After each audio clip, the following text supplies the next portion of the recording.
इससे पहले हम लोग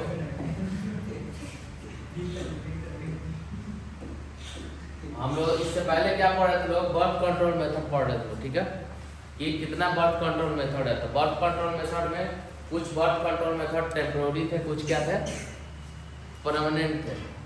मतलब परमानेंट मीन्स व्हाट, कि एक बार सर्जिकल रिमूवल हो गया तो उसके बाद फिर वो स्पर्म हम कभी भी नहीं मिल पाएगा और ना वो लोग कभी फर्टाइल हो पाएंगे या प्रेगनेंसी टेक प्लेस कर पाएगी फीमेल, या मेल करा पाएगा। अगर मेल में ये हो गया और फीमेल में ये हो गया तो ये परमानेंट मेथड है। एक बार हो गया तो फिर दोबारा कुछ नहीं हो सकता है। लेकिन इसके पीछे जितना मेथड पढ़े थे लोग, चाहे वो दवा खा रहे हो, ओरल कॉन्ट्रासेप्टिव ले रहे हो, चाहे IUDs का यूज कर रहे हो, चाहे कोई केमिकल मेथड कर रहे हो, या बैरियर मेथड कर रहे हो, या नेचुरल मेथड कर रहे हो, ये सब क्या है, सब रिवर्सिबल है। मतलब कुछ समय के लिए हम लोग करते हैं, बाद में फिर वो इंसान अपना, मान लो दवा जब तक खा रहा है तब तक प्रेग्नेंट नहीं हो पाएगी, लेकिन दवा खाना छोड़ दी उसके बाद प्रेग्नेंट हो सकती है। बैरियर मेथड का यूज किए हैं तो प्रेगनेंसी टेक प्लेस नहीं हुआ, इसको हम नहीं मिला, बैरियर मेथड का यूज नहीं किए तो स्पर्म ओवम मिल के प्रेगनेंसी टेक प्लेस हो गया। नेचुरल मेथड में ओवुलेशन पीरियड में जनरली क्वार्टस नहीं किए हैं, विड्रॉल मेथड किए या लैक्टेशनल पीरियड में किए तो हमारा नहीं हुआ, लेकिन उसके बाद किसी अदर डे में किए तो हो गया, प्रेगनेंसी टेक प्लेस हो गया। तो ये जितना था 4-5 तो ये सब क्या था, बर्थ को कंट्रोल करने का तरीका था। या तो परमानेंटली कंट्रोल करिए या तो फिर अपने हिसाब से आप कंट्रोल करिए। ये जितने तरीके आपके हैं बर्थ कंट्रोल के, ये आपको सेक्सुअल प्लेजर को हैम्पर नहीं करता है। मतलब कि जब इंटरकोर्स के वक्त जो फीलिंग आती है उसको ये क्या करता है, उसको डिस्टर्ब नहीं करता है। बस ये इतना जितना मेथड था ये बस आपको प्रेगनेंसी टेक प्लेस करने से बचाएगा, स्पर्म और ओवम मिलने से बचाएगा, फर्टिलाइजेशन होने से बचाएगा, ठीक है। एक चीज छूट रहा था इसमें, क्या, इम्प्लांट्स एंड इंजेक्टेबल, ये छूट रहा था ना। इम्प्लांट्स एंड इंजेक्टेबल में क्या होता है, सबसे पहले प्रोजेस्टेरोन और एस्ट्रोजन को इंजेक्शन के माध्यम से फीमेल में दिया जाता है, IV, ठीक है, इंट्रावेनस, ठीक है। उसके वेन में इंजेक्शन से प्रोजेस्टेरोन और एस्ट्रोजन हार्मोन इंसर्ट किया जाता है, जिस वजह से क्या होता है, ये तुरंत काम करता है। सबसे हाई मेथड है ये, तुरंत काम करेगा, तुरंत बॉडी में जाता है, प्रोजेस्टेरोन एस्ट्रोजन लेवल को बढ़ा देगा। उसके बाद क्या करेगा, उस समय जो ओवम आने वाला रहेगा, मान लो कुछ दिन के बाद ओवुलेशन पीरियड आने वाला है, उसको उस ओवम को बनने नहीं देगा फिर, ठीक है। ये नहीं कि आज ही अभी इंसर्ट किए अभी क्वार्टस करेंगे तो हमारा प्रेगनेंसी टेक प्लेस नहीं होता, ऐसा नहीं होता, कुछ वक्त देना होगा, ठीक है। क्योंकि ये क्या करेगा, बॉडी में प्रोजेस्टेरोन एस्ट्रोजन को बढ़ाएगा।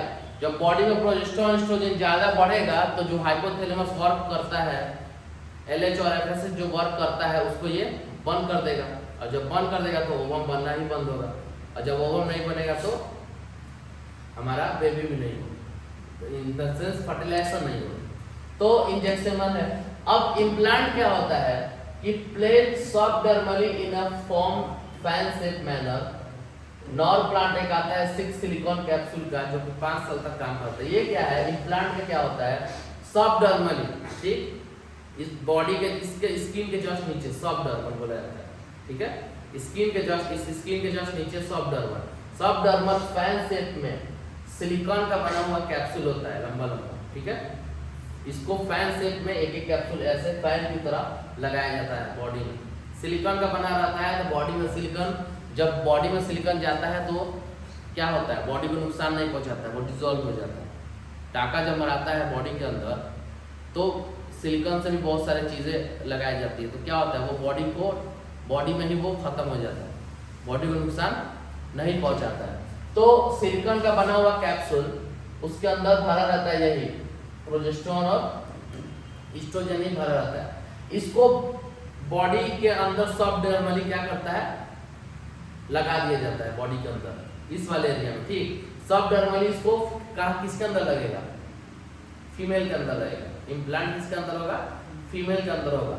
फीमेल के अंदर इसको इस शेप में, इस 6 सिलिकॉन कैप्सूल को लगा दिया जाता है। एक एग्जांपल उसका क्या है, नॉर प्लांट, क्या है, नॉर प्लांट। ये 6 सिलिकॉन का कैप्सूल होता है, इसको ऐसे फैन शेप में लगा दिया जाता है। ये कम से कम 5 साल तक क्या करता है, फर्टिलाइजेशन होने नहीं देता है, ये 5 साल तक क्या करता है, फर्टिलाइजेशन होने नहीं देता है, इसलिए इसको बोलता है, इसको इम्प्लांट किया जाता है, बॉडी के अंदर लगाया जाता है सबडर्मली। इस मतलब स्किन हटा के स्किन के जस्ट नीचे, एकदम अंदर नहीं, ठीक है। यहाँ बहुत सारे स्किन का लेयर है, एकदम अंदर नहीं, सबडर्मली ऊपर नहीं रहता। तो इसमें भी हार्मोन रहता है, इस टैबलेट में सिलिकॉन का बना हुआ रहता है, इसको फैन शेप में बॉडी के जस्ट नीचे, स्किन के जस्ट नीचे इसको इंसर्ट कर दिया जाता है, ठीक। ये कम से कम 5 साल तक प्रेगनेंसी होने नहीं देता है, फर्टिलाइजेशन होने नहीं देता है, ठीक है। लेकिन इसको भी लोग नहीं कराते हैं जनरली, क्योंकि भाई फिर थोड़ा सा माइनर ऑपरेशन कराना पड़ता है, फिर इसको इंसर्ट कराना पड़ता है, और साइड इफेक्ट हर एक चीज़ का, ठीक है। ये इंजेक्टेबल समझ ही गए। तो देखो, या इंजेक्शन हो या इम्प्लांट हो या ओरल कॉन्ट्रासेप्टिव हो, ठीक है, ओरल कॉन्ट्रासेप्टिव हो, दवा खा रहे हैं, या हम और आईयूडीएस में भी एक हार्मोन वाला आईयूडीएस का यूज करते हैं, ठीक है, डिवाइस का। ये सारा क्या कर रहा है, बॉडी में प्रोजेस्टेरॉन एस्ट्रोजन को बढ़ा रहा है, और जब प्रोजेस्टेरॉन एस्ट्रोजन बॉडी में बढ़ेगा तो क्या करेगा वो, प्रोजेस्टेरॉन एस्ट्रोजन जब बॉडी में बढ़ेगा तो क्या करेगा, इन तीनों को काम करना बंद करा देगा। और जब ये तीनों काम करना बंद कर देगा तो यही तीनों क्या करता है, फॉलिकल को बनाता है और ओवम को बनाता है, ठीक है। तो यही जब काम करना बंद कर देगा तो नीचे का प्रोसेस तो अपने आप कट हो जाएगा, तो ओवम बनेगा ही नहीं गर्ल्स में, ठीक है। ये तीनों सब सेम प्रिंसिपल पे काम करता है, बस अलग अलग तरीका है। अब दवा को ये ना, कोई दवा सिरप फॉर्म में भी ले लेता है, कोई दवा टैबलेट फॉर्म में भी है, कोई दवा इंजेक्शन फॉर्म में भी है। अब डिपेंड करता है कौन कब दवा लेना है। अब कोई छोटा बच्चा है तो उसको कैप्सूल नहीं खा रहा है तो सिरप देते हैं, बुखार का ही दवा है सिरप फॉर्म में। बड़ा हो गया कैप्सूल खा सकता है तो बढ़िया, डायरेक्ट कैप्सूल दे देंगे। अगर ज़्यादा तबीयत ठीक नहीं है तो इंजेक्शन दे देते हैं उसको, ये और जल्दी काम करेगा विद इन अ सेकेंड। तो चीज़ वही है, बस मेथड अलग अलग है लेने का, ठीक है। कोई दवा के माध्यम से ले रहा है, कोई इंजेक्शन के माध्यम से ले रहा है, कोई इम्प्लांट करा रहा है बॉडी के अंदर, ठीक। तो चीज़ वही है, बस तरीके अलग है, सबका एक ही मकसद है, स्पर्म ओवम को रोकना।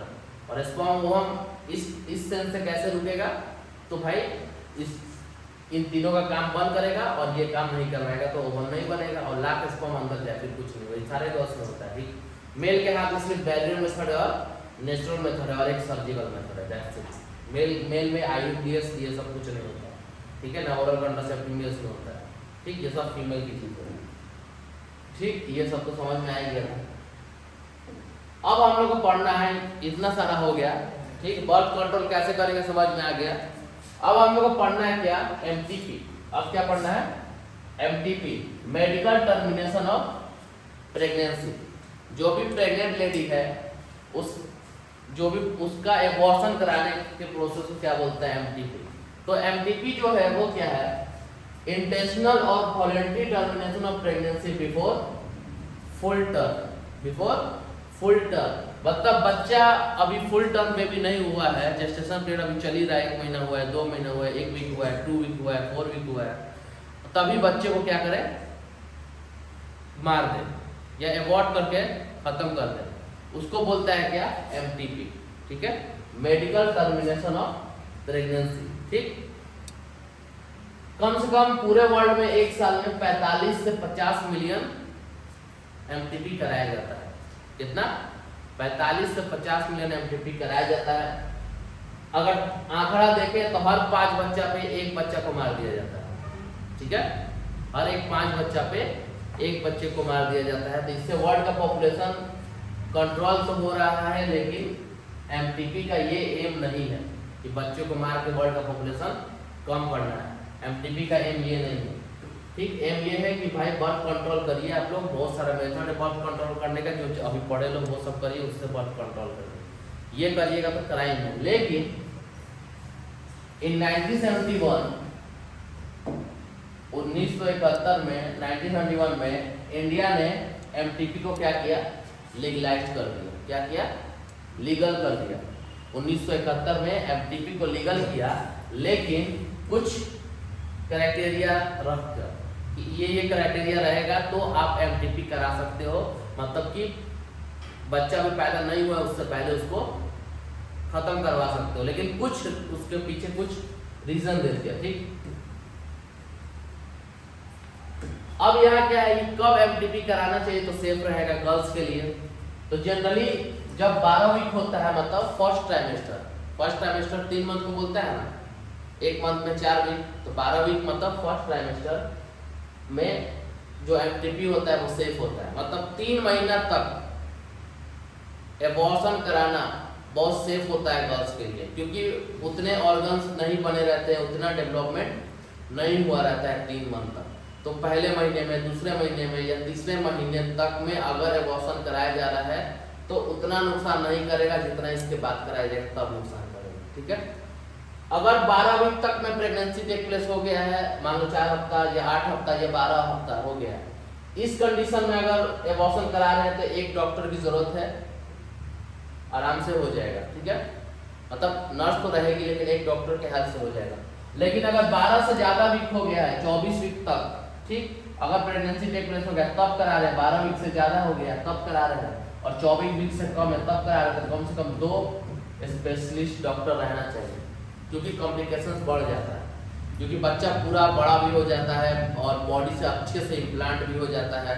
अब उसको कट करके हर एक बॉडी स्ट्रक्चर को निकालना पड़ता है, तब उस कंडीशन में कहीं यूट्रस को कट ना हो जाए तो ये दर्द रहता है। ठीक है, क्योंकि इस कंडीशन में क्या है, वेजाइना के थ्रू इंस्ट्रूमेंट क्या करते हैं, इंसर्ट करते हैं। ठीक, मान लो यहाँ बेबी बन रहा है, ये वेजाइना है, मान लो बेबी अगर यहाँ बन रहा है और पूरा हाथ पैर सब आ चुका है, तो यहाँ से कैंची वैची सब इंसर्ट करेंगे वेजाइना की तरफ, इसको कट करेंगे और फिर यहीं से पकड़ के निकालते हैं। ठीक है, तो अगर यहाँ बच्चा जितना ज़्यादा डेवलपमेंट होगा उतना ज़्यादा प्रॉब्लम है। ठीक, और जितना कम डेवलपमेंट होगा उतना अच्छे से उसको कट करके प्रूट करके बाहर निकाल सकते हैं। तो यही है एमटीपी।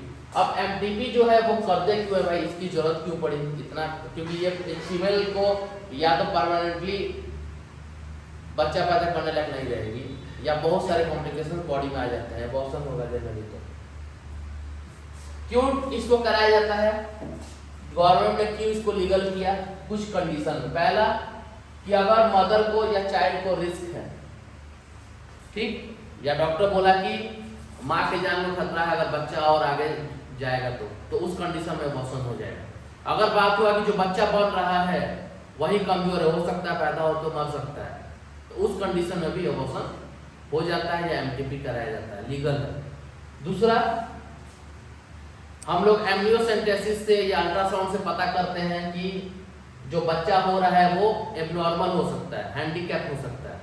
ठीक है, मतलब कि एबनॉर्मल हो सकता है 3 हाथ है 3 आंख है, या मतलब थोड़ा उसके अंदर एबनॉर्मलिटी आ सकती है, नॉर्मल इंसान की तरह पैदा नहीं होगा।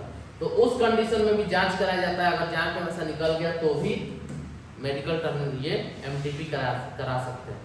तीसरा, अगर हम लोग किसी गर्ल्स का रेप हुआ है और उस कंडीशन में भी मान लो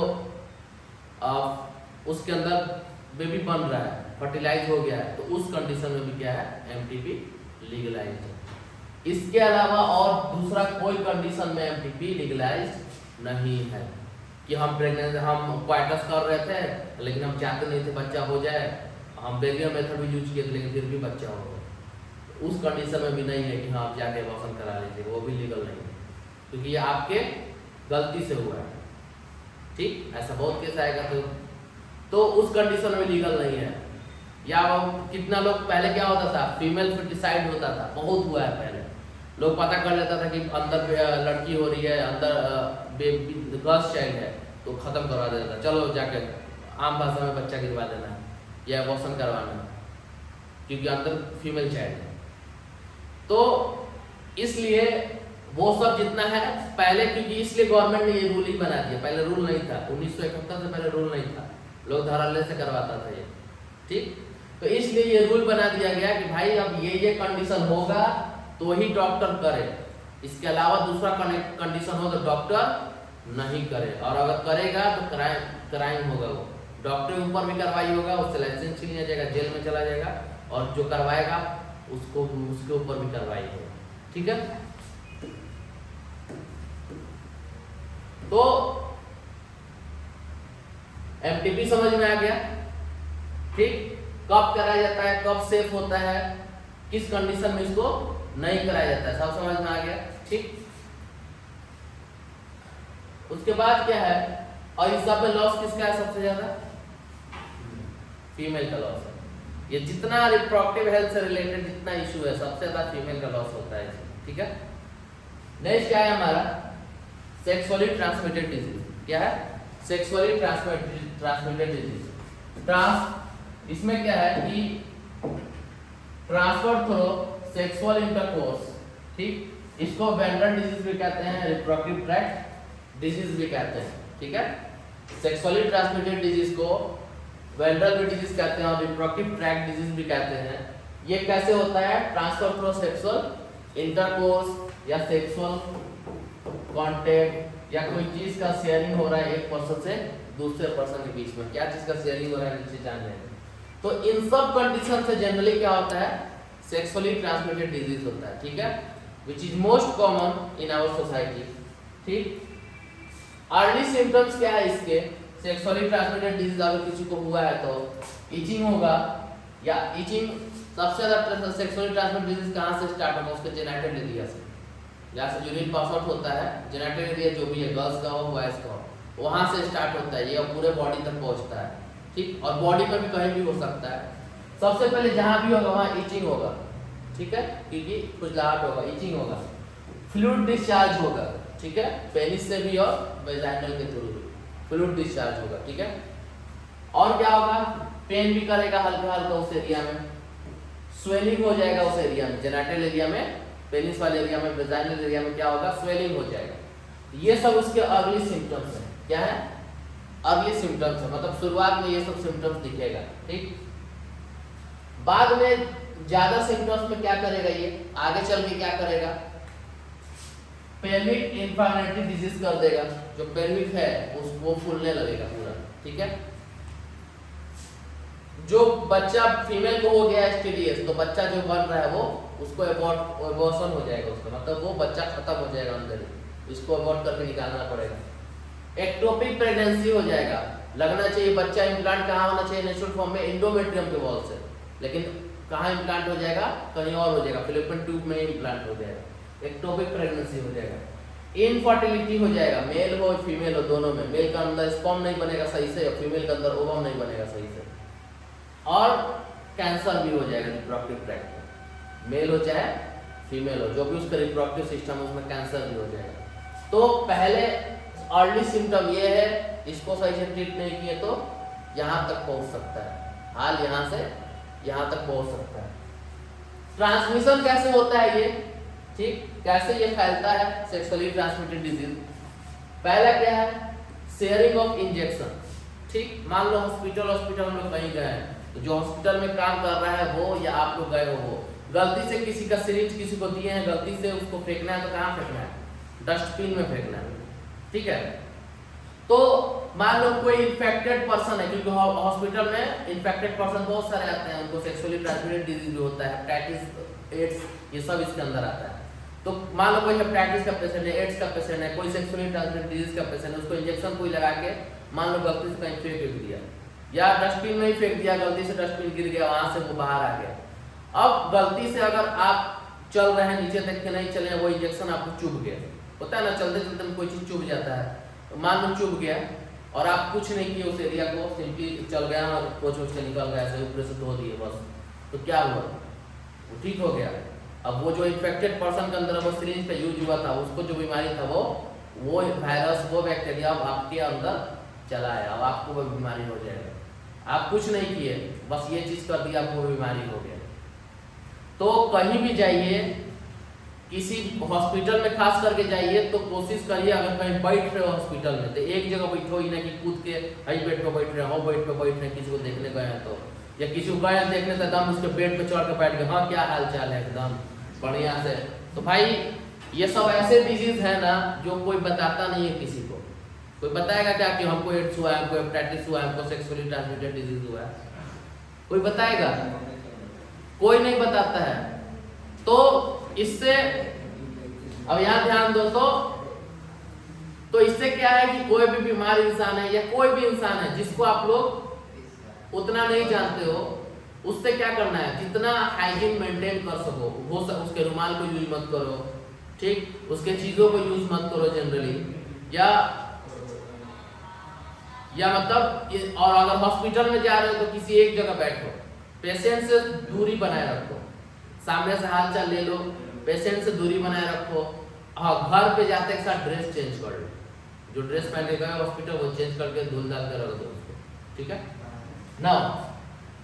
दूसरा कैसे फैल सकता है, ट्रांसफ्यूजन ऑफ अनअवेलेबल ब्लड, मतलब कि जो ब्लड हमारा ऐसा ब्लड चढ़ा दिए किसी को जो कि इन्फेक्टेड है, मान लो किसी इन्फेक्टेड पर्सन से ब्लड लिए, उसी का ब्लड चढ़ा दिए किसी और को, जांच नहीं की कि जिससे ब्लड ले रहे हैं उसको ऐसा डिजीज है कि नहीं है, तो इस कंडीशन में भी अब उसको जो अगर उसको सेक्सुअली ट्रांसमिटेड डिजीज होगा और उसका खून चढ़ा दिए किसी और को तो उसको भी हो जाएगा। ना तो नहीं, तो आपको देखना पड़ेगा, तो वही कंडीशन है ना, आपको देखना पड़ेगा, नहीं देखने का टाइम है तो वही है। अब मान लो किसी का एक्सीडेंट हो गया मरने वाला, तो लोग कहता है भाड़ में जाए जांच, पहले चढ़ाइए जो होगा देखा जाएगा, खुदा ना खास्ता जिससे चढ़ा रहे हैं उसको वही हो गया। अब उससे पूछा गया, पूछा जाता है सिगरेट पीते हैं, कौन डिजीज नहीं ना है, सेक्सुअली ट्रांसमिटेड डिजीज, अब सारा लोग कुछ डर के मारे कहता है ना इससे कुछ नहीं है, तो चढ़ा दीजिए, हो गया। तो इस कंडीशन में भी हो जाएगा। नेक्स्ट क्या है हमारा, देखो नेक्स्ट क्या है, अगर मदर को सेक्सुअली ट्रांसमिटेड डिजीज है तो जो बच्चा उसके अंदर बन रहा है उसको भी वो हो जाएगा, ठीक है। अगर मदर को सेक्सुअली ट्रांसमिटेड डिजीज है तो बच्चे को भी क्या होगा, हो जाएगा, ठीक है। नेक्स्ट देखना इधर ध्यान। दूसरा क्या है हमारा, अगर हम किसी के साथ इंटरकोर्स कर रहे हैं जिसको हम उतना नहीं जानते तो भी आपको हो सकता है सामने वाले पर्सन को सेक्सुअली ट्रांसमिटेड डिजीज हो और आपको ना पता हो, क्योंकि वो तो बताएगा नहीं, ठीक, तो फिर आपको भी हो जाएगा, ठीक। दूसरा क्या है, अगर कोई एक से ज्यादा लोग के साथ इंटरकोर्स करता है, ठीक, मल्टीपल सेक्स पार्टनर है किसी का, तो उस कंडीशन में भी इंटरकोर्स हो सकता है। अब इससे बचने का क्या क्या चांस है,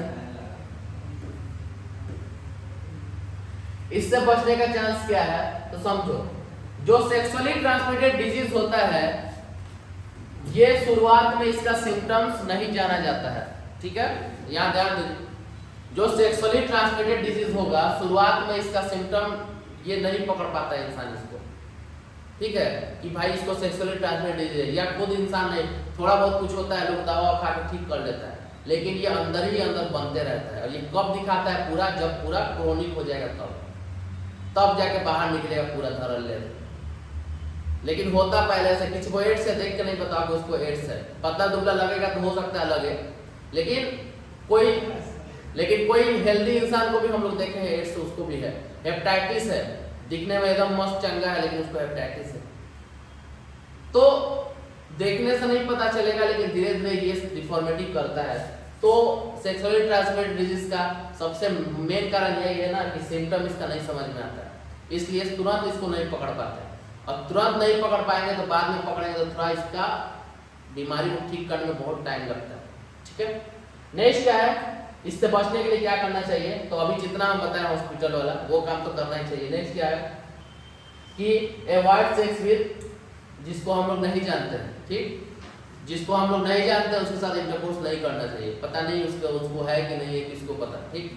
नेक्स्ट क्या है, बिना बैरियर मेथड के इंटरकोर्स नहीं करना चाहिए, ठीक। अगर किसी अननोन इंसान के साथ इंटरकोर्स कर रहे हैं, ठीक, क्योंकि आजकल बहुत चल रहा है, तो इस कंडीशन में अगर पेड पैसे भी लेके कितना लोग करवा रहे हैं, तो इस कंडीशन या किसी भी कर रहे हैं लिविंग रिलेशनशिप में कुछ भी है, तो बैरियर मेथड का यूज करना है, क्योंकि बैरियर मेथड में कंडोम सबसे अच्छा होता है एसटीडीएस से बचाने के लिए, ठीक, क्योंकि ये इन्फेक्शन होने नहीं देता है, क्योंकि सबसे ज्यादा एसटीडीएस फैलता है जेनिटल एरिया से, क्योंकि बॉडी में कहीं भी होगा ना तो दिख जाएगा, सेक्सुअली ट्रांसमिटेड डिजीज बॉडी में कहीं भी होगा तो दिख जाता है, लेकिन वहां पे होगा जनरली तो कब अर्ली स्टेज में दिखेगा ही नहीं। अब किसी का डिस्चार्ज हो रहा है लेकिन है उसको एसटीडीएस, लेकिन उसको पता नहीं वो डिस्चार्ज हमको एसटीडीएस का हो रहा है, उस कंडीशन में कोई इंटरकोर्स कर गया, मेल फीमेल दोनों में किसी को हो गया तो किसी को हो जाएगा। और क्या है हमारा, ऐसा सिम्टम कुछ भी दिखे तुरंत डॉक्टर से कंसल्ट करना चाहिए। इस कंडीशन में लोग डॉक्टर के पास नहीं जाता है, कोई शर्म की वजह से नहीं जाता है, कोई डॉक्टर क्या सोचेगा, सोसाइटी में क्या सोचेगा, इस वजह से लोग नहीं जाता है। इस वजह से क्या होता है, ये दिन पे दिन बढ़ते जाता है, बढ़ते जाता है, बढ़ते जाता है। तो इस चीज़ का ख्याल खास करके रखना है, क्योंकि पता है, क्योंकि ये ऐसा चीज़ है इंटरकोर्स की, उस समय लोग का जहन काम नहीं करता है, लोग का जहन काम नहीं करता है। तो जहन काम नहीं करेगा तो जो भी इंसान को किसी को नहीं जानता है लेकिन फिर भी थोड़ा बहुत जानता है, दोस्त है, कुछ भी है भाई, अपना अगर किसी से आपकी शादी हुई है तो उसके बारे में आप हर एक चीज़ जान सकते हो कि हाँ इसको अगर कोई बीमारी है तो वो आपको पता रहेगा सबसे पहले, एज ए हस्बैंड या एज ए वाइफ, कि सामने वाले बंदे को ये बीमारी है, तो उस हिसाब से आप करोगे। लेकिन मान लो कोई अदर रिलेशनशिप है तो उसमें कोई ये बात नहीं बताएगा, बताएगा क्या? ठीक, हस्बैंड वाइफ ही एक ऐसा रिश्ता जो एक दूसरे से हर एक चीज़ शेयर कर सकता है, लेकिन इसके अलावा कोई भी रिश्ते में छिपाना होता है। कुछ चीज़ हम लोग किसी हो सकता है कोई चीज़ अपने दोस्त से नहीं कहे, कोई चीज़ अपने ब्रदर से नहीं कहे, मतलब कुछ भी हो, तो ये सेक्सुअल ट्रांसमिटेड डिजीज तो लोग और नहीं कहेगा, सामने वाले पार्टनर से नहीं कहेगा तो भाग जाएगा। ठीक भाई, जनरली फॉर्म में तो, और इस कंडीशन में कंट्रोल होता नहीं है, सामने वाला इंसान को जानते हैं, लोग आराम से कर लेता है, और उसको अगर होगा तो आपको होना ही होना है। अब इससे बचना है तो बचिए, बहुत बढ़िया है, नहीं तो ये इतना ये प्यारा प्यारा बीमारी आपको हो सकता है। ठीक है, अब यहाँ देखिए ये क्या है, सेक्सुअली ट्रांसमिटेड डिजीज है ये सब, गोनोरिया हो गया, सिफिलिस हो गया, जेनिटल हर्प्स हो गया, जेनिटल वार्ट्स हो गया, और एड्स और हेपेटाइटिस बी हो गया। तो एड्स और हेपेटाइटिस बी है, ये क्यूरेबल नहीं है, क्यूरेबल नहीं है। एड्स और HIV हेपेटाइटिस बी किसी को हो गया वो जिंदगी भर रहेगा, वो ठीक नहीं हो सकता, वो जिंदगी भर एड्स और HIV हेपेटाइटिस का पेशेंट रहेगा। ठीक है, लेकिन ये जितना है, ये जितना नाम दिख रहा है, ये जितना बीमारी है, इसको अर्ली स्टेज में पकड़े तो ठीक कर सकते हैं। ठीक है, अर्ली स्टेज में पकड़े, सही डॉक्टर से कंसल्ट किए तो ये बीमारी ठीक हो सकती है। अगर इसको ठीक नहीं किए तो बाद में चल के इनफर्टिलिटी करेगा, बच्चा पैदा नहीं कर पाएगा, कैंसर भी हो सकता है। अब पहला क्या है, गोनोरिया, तो बॉडी में हो या हमारे जेनिटल एरिया में हो, ऐसा दाना दाना दाना टाइप का निकलेगा। ठीक है, शुरुआत में निकला 1-2 दाना, जाकर डॉक्टर से कंसल्ट किए, तुरंत जांच हुआ, दवा हुआ, ठीक हो गया। ठीक, इस कंडीशन में भी अगर हम किसी के साथ इंटरकोर्स कर रहे हैं तो इससे उसको भी हो जाएगा। ठीक है, नेक्स्ट क्या है हमारा, सिफिलिस। सिफिलिस हर जगह बॉडी में हो सकता है, वो भी हो सकता है, देखो बॉडी में कहाँ कहाँ हो रहा है, ये पैर वाले रीजन में हो रहा है, देखो पैर वाले रीजन में हो रहा है, जेनिटल एरिया में हो रहा है, इवन हमारे माउथ पे भी हो सकता है।